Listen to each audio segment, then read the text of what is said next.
In Golf Digest, Tom Watson says that all players out there can learn from what Lucas Glover did on the final hole of the U.S. Open in 2009 at Bethpage Black when he pulled out a 6-iron on the tee of this almost reachable par 4. That's because Watson thinks that if going for it ever brings any kind of trouble into play, you should always lay up.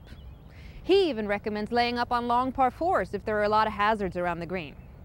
And that's because it's much easier to make par chipping from the fairway than it is trying to get up and down from a bunker. Now, another way that Watson says that you can stay out of trouble and save par has to do with making sure that you take enough club when you're faced with a forced carry on an approach shot like this one. Watson says he almost never sees amateurs overshoot a green.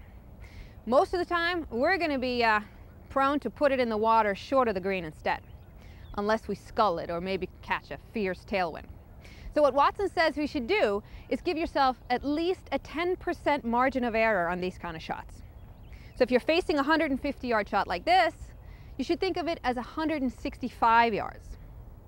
Let's say your average 150-yard club is your 6-iron. But is that really your average shot with a 6-iron, or is that a good 6-iron for you?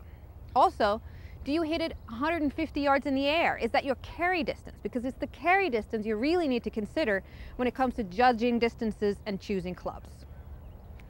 Now, it's hard to know exactly how far your mishits are going to go, and you don't necessarily want to play to your mishits.